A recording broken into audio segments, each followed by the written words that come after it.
पश्चिम बंगाल के 15 बूथों पर रीपोलिंग जारी, लोगों की लंबी लाइनें लगी। केंद्रीय अफसरों की तैनाती की याचिका पर सुप्रीम कोर्ट ने टीएमसी को दिया बड़ा झटका। सार्वजनिक भूमि पर नमाज को लेकर इलाहाबाद हाईकोर्ट का अहम फैसला, धार्मिक अधिकार सार्वजनिक व्यवस्था के अधीन, सरकार को हस्तक्षेप का अधिकार।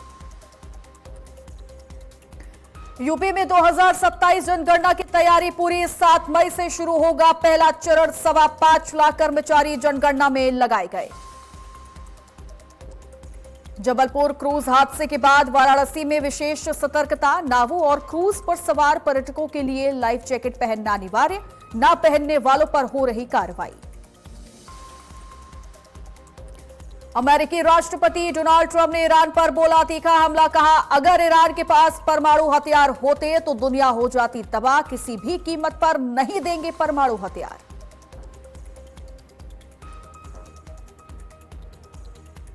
नमस्कार, स्वागत है आपका आज की खबर में। आपके साथ मैं हूं चित्रा सिंह और आप देख रहे हैं हमारा खास बुलेटिन दमदार 2 बजे। साथ ही अब आप जुड़ सकते हैं मेरे साथ भी मेरे सोशल मीडिया प्लेटफॉर्म से, नीचे दिए गए सोशल मीडिया हैंडल के जरिए।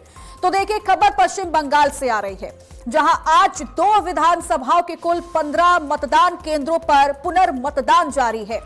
मगरहाट के 11 बूथों से लेकर डायमंड हार्बर के 4 बूथों पर फिर से मतदान हो रहा है। 1 बजे तक डायमंड हार्बर में 54.9% और मगराहट पश्चिम में 54.9% मतदान हो चुका है। 29 अप्रैल को राज्य विधानसभा चुनाव के दूसरे चरण के दौरान यहां मतों में हेराफेरी की शिकायतें मिली थी, जिसके बाद चुनाव आयोग ने पुनर्मतदान के आदेश दिए थे। वोट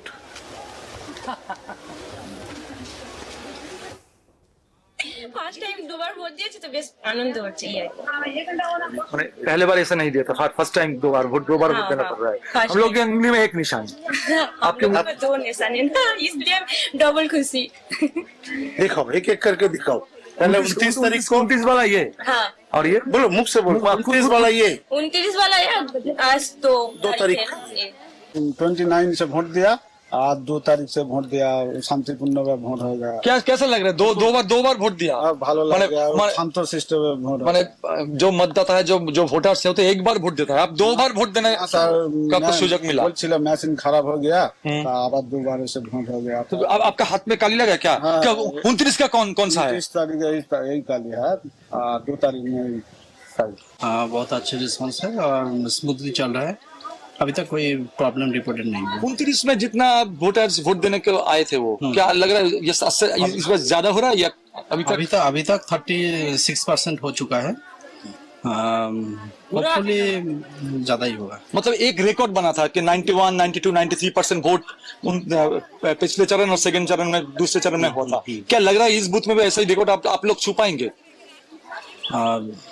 वो तो वोटर ही बता सकते हैं। कैसा लग रहा है क्या बोलूं, जब गंडगोल हो सकता है तो देना पड़ेगा वोट। आपको तो मतदान देने का अधिकार है, आप तो आपका वोट से ही ठीक होगा कौन सरकार बनाएंगे। हाँ, हम साधारण लोग जो है ना, वही ठीक करेगा जो सरकार गठन के लिए। आपके 2 हाथ में 2, एक 29 का निशान, इसका निशान है और आज 2 तारीख का। ভালো लगता है, ठीक है। तो एक अमूल दिया ना, फिर दूसरा फिर अमूल दिया ना। माने लोग तो एक बार वोट देते हैं, आप 2 बार गंडगोल हो गया, फिर दूसरा वोट देगा ना। अभी हम खड़े हैं डायमंड हार्बर विधानसभा क्षेत्र की हरिदेवपुर एपी स्कूल में। यहाँ पर भी बंगाल में जो जिस बूथ में रीपोलिंग हो रहा है, उसमें यह भी एक बूथ है जहाँ पे रीपोलिंग हो रहा है। आप देख रहे हैं कितने भारी मत से तादाद से जो मतदाता है वो लोग हैं। यहाँ का कहना है, जो वोटर्स हैं उन लोगों का कहना है, बहुत खुश है, क्योंकि हम लोग, मैं भी खुद एक वोटर हूँ, मैं भी 29 को वोट दिया था, मेरे उंगली में एक ही निशान है। यहाँ के लोगों का कहना है कि हम लोग डबल खुशी में है, क्योंकि उंगली में 2 निशानी है, और ये 2 निशानी ये देर बोल रहा है कि देश का जो डेमोक्रेसी है, बंगाल का जो डेमोक्रेसी है, वो कितना मजबूत है। निर्वाचन आयोग, चुनाव आयोग से लेकर सेंट्रल फोर्स जो जिस तरह से काम कर रहा है, यहाँ का जो वोटर्स है, वो सबका ये कहना है कि सेंट्रल फोर्स से लेकर चुनाव आयोग अच्छा काम कर रहा है। जो चैलेंज सेंट्रल फोर्स और चुनाव आयोग ने लिया था, शायद ये बहुमत, ये भारी मत से जो मतदाता है उनका वोट देने का, ये जो क्षेत्र में आके वोट देना, यही मांग करता है कि चुनाव आयोग कितना सफल है, वोट दाताओं को वोट देने में चुनाव आयोग कितने बहुमत से उन लोगों को वोट क्षेत्र में लाने में सफल है। डायमंड हार्बर से पार्थो शरद के साथ सुमन, आज की खबर। कोलकाता में मतगणना कर्मियों की नियुक्ति को लेकर चल रहा विवाद अब सुप्रीम कोर्ट तक पहुंच गया, जहां इस मामले पर आज आपात सुनवाई हुई। टीएमसी ने चुनाव आयोग के उस फैसले को चुनौती दी थी जिसमें मतगणना के लिए केवल केंद्रीय और पीएसयू कर्मचारियों को शामिल करने की बात कही गई थी। इससे पहले कलकत्ता हाईकोर्ट ने याचिका खारिज कर दी थी और सुनवाई के दौरान वरिष्ठ वकील कपिल सिब्बल ने कई मुद्दे उठाए, लेकिन सुप्रीम कोर्ट ने हाईकोर्ट के फैसले को बरकरार रखते हुए आयोग के 13 अप्रैल के निर्देश को सही माना और तृणमूल कांग्रेस की याचिका को खारिज कर दिया।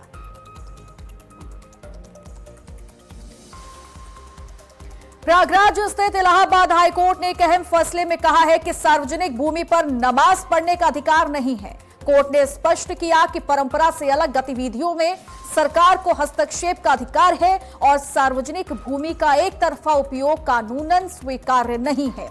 हाईकोर्ट ने यह भी कहा कि धार्मिक अधिकार सार्वजनिक व्यवस्था के अधीन है और इसका प्रयोग दूसरे के अधिकारों में बाधा डालकर नहीं किया जा सकता। डिवीजन बेंच ने संभल के एक याचिकाकर्ता की याचिका को खारिज करते हुए ये टिप्पणी की है। बरेली में ऑल इंडिया मुस्लिम जमात के राष्ट्रीय अध्यक्ष मौलाना मुफ्ती शहाबुद्दीन रजवी बरेलवी ने इलाहाबाद हाईकोर्ट के सार्वजनिक स्थान पर नमाज को लेकर दिए गए फैसले पर प्रतिक्रिया दी है।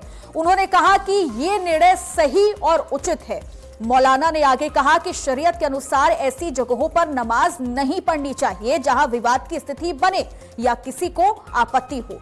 उन्होंने लोगों से सार्वजनिक स्थानों पर नमाज पढ़ने से बचने की अपील की है ताकि सामाजिक सौहार्द बना रहे। इलाहाबाद हाईकोर्ट ने सार्वजनिक जगह पर नमाज पढ़ने के सिलसिले में जो फैसला दिया है वो फैसला बिल्कुल दुरुस्त और सही है। शरीयत इस्लामिया का भी नजरिया यही है और साफ साफ कहना है कि ऐसी जगह पर नमाज न पढ़ी जाए जहां पर कोई विवाद हो या कोई तनाजा खड़ा हो या किसी को एतराज हो सकता हो या आपत्ति हो। चूंकि सार्वजनिक जगह ऐसी जगह है जहां पर ट्रैफिक रहता है, लोगों की आमदोरफ्त रहती है, हर शख्स को जल्दी है, किसी को दुकान पहुंचना है, किसी को ऑफिस पहुंचना है और एम्बुलेंस का भी आना जाना रहता है। तो इस्लाम ये कहता है किसी को तकलीफ न पहुंचाई जाए। तो इसलिए मैं सभी लोगों से यही गुजारिश करूंगा कि सार्वजनिक जगह पर नमाज ना पढ़ें बल्कि सुरक्षित और महफूज जगह पर नमाज पढ़ें। और वहीं उत्तर प्रदेश में जनगणना 2027 की तैयारियां तेज हो गई हैं। जनगणना निदेशक आईएएस शीतल वर्मा ने प्रेस कॉन्फ्रेंस कर इसकी जानकारी दी है कि राज्य में करीब 5,25,000 अधिकारी और कर्मचारी इस कार्य में लगाए गए हैं। इसमें जिलाधिकारी, नगर आयुक्त, एडीएम और फील्ड ट्रेनर्स शामिल हैं। जनगणना 2 चरणों में होगी। पहला चरण 7 से 21 मई तक मकानों के सूचीकरण का होगा, जबकि दूसरा चरण 22 मई से लेकर 20 जून तक मकानों की गणना का रहेगा। इस बार देश में पहली बार पूरी जनगणना डिजिटल तरीके से की जा रही है।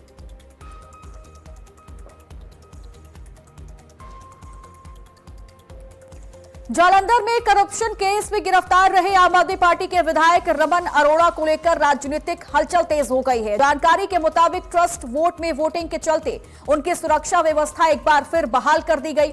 बताया जा रहा है कि पहले गिरफ्तारी के बाद उनकी सिक्योरिटी हटा दी गई थी, लेकिन हालिया घटनाक्रम के बाद शाम को उनके आवास पर फिर से सुरक्षा कर्मी और वाहन तैनात किए गए।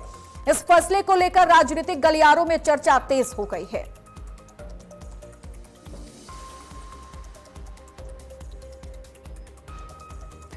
अब देखिए, राजनीतिक बयानबाजियां एक बार फिर से तेज हो चुकी हैं। पंजाब में राज्यसभा सांसद संदीप पाठक के खिलाफ 2 एफआईआर दर्ज होने के मामले पर बीजेपी नेता तरुण चुग ने तीखी प्रतिक्रिया दी है। उन्होंने कहा कि पंजाब में सरकार के खिलाफ जनता में आज संतोष है और इसी वजह से प्रतिशोधात्मक कार्रवाई की जा रही है।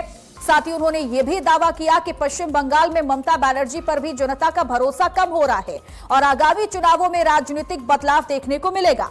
इस बयान से सियासी माहौल और गर्मा गया है।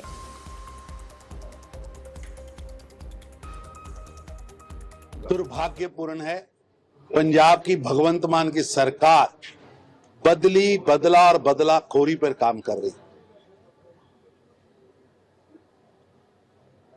सरकार बौखलाहट में है, हताशा में है, निराशा में और लगातार जन समर्थन घट रहा है। लोगों के मन में आम आदमी पार्टी की सरकार के खिलाफ एक घृणा का वातावरण है। इस हताशा, निराशा, कुंठा से ये बदलाखोरी की कार्रवाई हो रही है, लेकिन पंजाबी डरने वाले नहीं हैं, पंजाब डरने वाला नहीं है। कभी आप एक राष्ट्र के लिए खेलने वाले क्रिकेटर के घर पर सिक्योरिटी वापस लेते हो, उसके घर पर अपने वर्कर भेजकर अपशब्द दिखाते हो, किसी इंडस्ट्रीज को डराते हो, ये अच्छी बात नहीं है। अगर मेंबर ऑफ पार्लियामेंट पर झूठे पर्चे डाले जा रहे हैं तो आप सोचिए पंजाब के आम आवाम का क्या हाल होगा। और भगवंत मान साहब, पंजाब की जनता आपको बाय बाय कह रही है। खबर सिद्धार्थनगर से है, जहां राज्य मंत्री विजय लक्ष्मी गौतम ने जिला स्तरीय अधिकारियों के साथ समीक्षा बैठक की। रेस्ट हाउस में उस बैठक में उन्होंने अधिकारियों को सरकार की योजनाओं के प्रभावी क्रियान्वयन और गांवों में चौपाल लगाकर जनता की समस्याओं के समाधान के निर्देश दिए। उन्होंने 2047 तक भारत को विकसित राष्ट्र बनाने के लक्ष्य पर जोर दिया। बाद में बीजेपी कार्यालय में कार्यकर्ताओं से मुलाकात के दौरान उन्होंने विपक्ष पर महिला आरक्षण विधेयक रोकने का आरोप लगाया और महिलाओं के सशक्तिकरण पर सरकार की नीतियों को रेखांकित किया। ये उस समय चुनाव था होने वाला 24 का और 23 में ये लागू हुआ था। और आज विपक्ष जब कल विधानसभा का सदन चल रहा था तो प्रमुखता से समाजवादी पार्टी 33% आरक्षण की मांग करते हुए अपना तख्ती लेकर के आई थी। तो किस प्रकार वोट के माध्यम से महिलाओं को राजनीति में भागीदारी न मिले, इसके लिए उसको दूर रखने का काम वोट दे करके किया विपक्ष में। और इतना ही नहीं किया, इसके देने के बाद जीत की बधाई और खुशियां और पार्टियां ऐसे कर रहे थे जैसे बहुत बड़ा जंग जीत लिया हो। ये आधी आबादी भीख नहीं मांग रही, अपना अधिकार मांग रही है और इस देश के प्रधानमंत्री आदरणीय नरेंद्र भाई मोदी जी उस हक दिलाने के लिए प्रतिबद्ध हैं और वो इसका उनका हक दिला के रहेंगे। धनबाद जिले के गोंदूडीह में दिल दहला देने वाली घटना सामने आई है, जहां आवारा कुत्तों के झुंड ने मासूम बच्चे पर हमला कर उसकी जान ले ली। बच्चा घर के बाहर खेल रहा था, इसी दौरान कुत्तों का झुंड उस पर टूट पड़ा। कुत्तों ने बच्चे के शरीर के कई हिस्सों को पूरी तरह से नोच डाला। गंभीर चोटों के कारण उसकी मौके पर ही मौत हो गई। तो वहीं घटना की जानकारी मिलते ही आसपास के लोग मौके पर पहुंचे और परिजनों को इसकी जानकारी दी। इस घटना के बाद परिजनों का रो रो कर बुरा हाल हो गया है और इस हृदय विदारक घटना के बाद पूरे इलाके में मातम के साथ साथ गुस्से का भी माहौल है। धनबाद में इन दिनों आवारा कुत्तों का आतंक बढ़ गया है। आवारा कुत्ते इस कदर हिंसक हो गए हैं कि धनबाद के गोंदूडीह में कल एक 7 वर्षीय बच्चे की कुत्तों ने नोच कर हत्या कर दी। इस वारदात से जहां क्षेत्र में सनसनी मची हुई है, वहीं नगर निगम की कार्यशैली पर भी सवाल खड़े हो रहे हैं। इन आवारा कुत्तों से कैसे लोगों को निजात मिलेगा, इसको लेकर नगर निगम की ओर से कुछ भी कहने को कोई तैयार नहीं है। ऐसे में लोग खौफ के साए में जीने को मजबूर हैं। अब देखने वाली बात यह होगी कि जिस तरह से आवारा कुत्ते आए दिन लोगों पर हमला कर रहे हैं, लोगों की जानें ले रहे हैं, तो इस पर आगे नगर निगम कोई कार्यवाही करती भी है कि नहीं। आज की खबर के लिए धनबाद से अमित सिन्हा। बच्चा यहाँ पर खेल रहा था, बच्चा को कुछ आवारा कुत्ता झोल करके मार दिया गया। क्या नाम था बच्चा का? अंकित कुमार। अब क्या मांग करते हैं? बच्चा तो मेरा चला गया, सरकार से यही मांग करते हैं कि मुआवजा दिया जाए। नगर निगम कुत्ता ला करके छोड़ दिया गया है। 2-3 बार ये घटना हो चुकी है। आज कुंदन यादव के पुत्र 7 वर्षीय बच्चा को आवारा कुत्ता झोल कर मार दिया गया। आज वो पूरा परिवार यहाँ रो रहा है। नगर निगम के द्वारा आवारा कुत्ता को लाकर और यहाँ बसेरिया में छोड़ दिया जा रहा है। नगर निगम से तो यहाँ कोई सुविधा नहीं है। जो हम लोग जनसंख्या बचे उसको भी हम लोग को कुत्ता से मरवा रहा है। यही तो नगर निगम का, या जितना जनप्रतिनिधि है इसके लिए सारे लोग दोषी हैं। बसेरिया भगवान भरोसे है, यहाँ कोई देखने वाला नहीं है कि कुत्ता मार दे, सियार मार दे या क्या हो, यहाँ का कोई मालिक नहीं है। हम तो यही चाहते हैं सरकार से कि उस परिवार को जो सरकार से सुविधा मिलता है उसको दिया जाए। चले खबरों में आगे बढ़ेंगे, जहां बिहार के बगहा से बड़ी राजनीतिक खबर सामने आई है।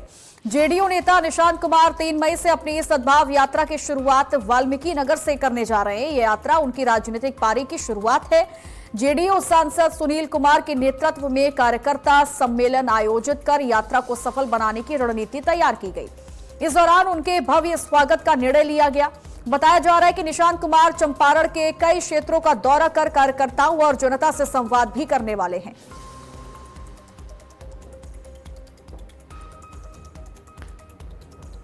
जी का नीतीश कुमार जी का जो सोच है, जो समाज के हर तबके के विकास के लिए उन्होंने काम किया, उसको जन जन तक पहुंचाने के लिए सद्भावना जो नीतीश कुमार जी ने जो काम किए, हिंदू मुस्लिम सिख ईसाई आपस में भाई, उसी की इसकी जो है सद्भावना यात्रा का नाम रखा गया। और हमें जो विश्वास है कि पूरी चंपारण जो है नीतीश कुमार जी जो की हुई काम उसके लिए पूरी मुस्तैदी के साथ उनके सोच को सैल्यूट करते हैं और आने वाले दिनों के लिए निशांत जी को बिहार का नेता के रूप में देखकर भविष्य को देखकर हम आगे बढ़े। महाराष्ट्र के पुणे जिले में दिल दहला देने वाली घटना सामने आई है, जहां 65 साल के बुजुर्ग ने एक बच्ची के साथ रेप कर उसकी हत्या कर दी।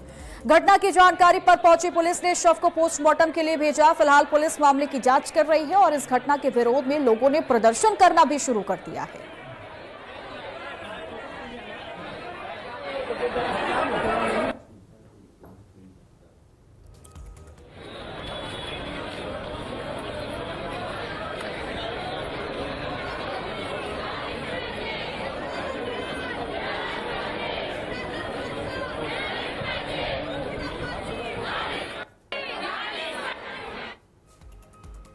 और वहीं महाराष्ट्र के वाशिम जिले में दर्दनाक सड़क हादसा सामने आया, जहां तेज रफ्तार ट्रक ने आगे चल रहे लोहे के रोल से भरे दूसरे ट्रक को टक्कर मार दी। टक्कर इतनी तेज थी कि लोहे के रोल उछलकर पीछे वाले ट्रक की केबिन में आ गिरे और इस दौरान केबिन क्षतिग्रस्त हो गया। ड्राइवर अंदर फंस गया। शॉर्ट सर्किट होने की वजह से ट्रक में आग लग गई और ड्राइवर जिंदा ही जल गया। जानकारी पर पहुंची दमकल टीम ने आग पर काबू पाया और ड्राइवर के शव को बाहर निकाला।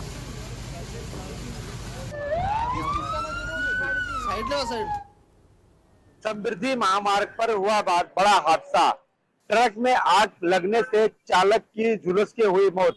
दरअसल ये मामला है वाशिम जिले की। नागपुर लेन जाते समय आगे पीछे की ट्रक एक दूसरे के ऊपर लोहे की रॉड गिरने से बोनट में ट्रक चालक दब गया, जिससे शॉर्ट सर्किट की वजह से आग लग गई।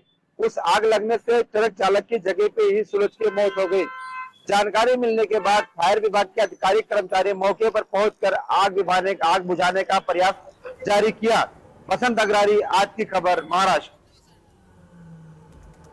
उज्जैन के पंत पिपलाई इलाके में एक युवक का शव मिलने से सनसनी फैल गई है। मृतक की पहचान राजनाथ के रूप में हुई है। परिजनों ने ससुराल पक्ष पर हत्या का गंभीर आरोप लगाया और मृतक की मां का दावा है कि बेटे ने फोन कर मदद की गुहार लगाई थी, जिसके कुछ देर के बाद उसका शव सड़क किनारे मिला। परिजनों का कहना है कि शरीर पर किसी दुर्घटना के निशान नहीं है, जिससे ये मामला संदिग्ध लग रहा है। फिलहाल पुलिस ने शव को पोस्टमार्टम के लिए भेज दिया है और जांच भी शुरू कर दी है। मेरा लड़का गया था घर से अच्छे, तो जाके वहाँ पे मेरे को कॉल किया रात में 1 बजे के अनजात में। तो बोल रहा कि मम्मी मेरे को सब मार रहे, तू आ जा मम्मी मेरे को लेने के लिए। तो मैं गई गाड़ी वगैरह करी, इतने तो टाइम हो गया तो गई, इतने तो इनकी डेड बॉडी मिली। मेरे को मार के मेरे लड़के को फेंक दिया उसने। सब मिल के मारा। उनका 2 तो साल आए, इनके मम्मी पापा सब मिलके मेरे लड़के को मारा। एक कैलाशनाथ, रानीबाई, राहुल और रोहित, ये सब मिलके मेरे लड़के को मार के फेंक दिया उसने। अब मेरी सुनवाई करो सर, मैं बहुत परेशान हूँ। पहले से मैं विधवा है थी, लड़के पे मेरी जिंदगी चाहिए थी न, वो एक ही लड़का मेरा छीन लिया उस लोगों ने। आप कुछ भी करके, ये अपने थी इसकी 22 तारीख की घटना है सर। खबर जम्मू कश्मीर से आ रही है, जहां पुल डोडा के पास भूस्खलन की वजह से Batote Kishtwar national highway NH 244 पूरी तरह से बाधित हो गया है। पुल डोडा के पास अचानक पहाड़ से मलबा और पत्थर गिरने लगे, जिससे सड़क पर यातायात ठप हो गया।